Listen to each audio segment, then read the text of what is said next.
Bonjour Rai. Bonjour Thomas, ça va bien? Ça va bien, un peu frustré, ça manque un peu de foot en ce moment. Ouais, c'est vrai. Depuis le début de la compétition, on ne parle plus que de foot, de ballon, et pourtant on se souvient Rai qu'avant le coup d'envoi, on évoquait avec vous d'ailleurs les tensions sociales au Brésil. Racontez-nous comment les Brésiliens vivent vraiment cette Coupe du Monde de l'intérieur. De mieux en mieux. Ouais, je dirais que c'était pas tendu avant. Il y avait un tout petit groupe qui voulait même empêcher la Coupe du Monde, mais c'était pas la majeure partie. Et petit à petit, je crois que les Brésiliens étaient pris par l'ambiance des fêtes, le côté accueillant des Brésiliens à parler plus fort, et bien sûr la passion pour le foot. Il y a une anecdote même qu'il y avait un groupe qui faisait la manifestation du jour le premier match.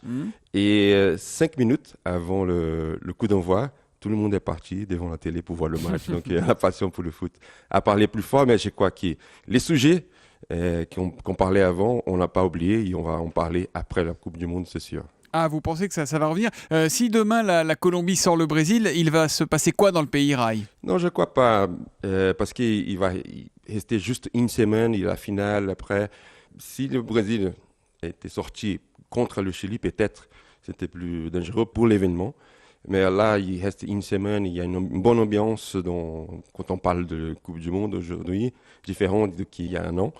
Donc je crois qu'après la Coupe du Monde, je crois que la société brésilienne devient un peu plus mûre. Et je crois qu'après la Coupe du Monde, même si le Brésil est champion, on va redevenir à discuter des sujets importants. Il y a eu déjà des droits acquis. Par exemple, le Congrès national a approuvé une loi qui donne 10% de tout budget du pays pour l'éducation. C'est déjà un reflet des manifestations, déjà quelque chose de positif. Donc je crois qu'on va en parler après d'autres sujets aussi qu'on a besoin de parler. Et dites-moi, Rai, vous, cette Coupe du Monde vécue et ressentie par Rai, elle vous inspire quoi? Moi, je trouve que sportivement, c'est une belle Coupe du Monde, mais aussi, c'était bien que ça tombe sur un moment important pour la société brésilienne. Et le fait que ces coïncidences avec le même moment de la Coupe du Monde, ça amplifie la voix du peuple. Ça veut dire, mon cher Rai, que cette Coupe du Monde, ce mondial brésilien est réussi, même si la France va éliminer le Brésil en demi-finale, quoi. Oui, c'est réussi, mais après, on va voir. La France, encore une fois, peut-être qu'on aura d'autres conséquences. Ouais, on verra tout ça. Le foot, ça reprend demain, évidemment. Merci, Rai, et bonne journée donc, du côté de Rio. Bonne journée à vous. Merci, à demain. À demain.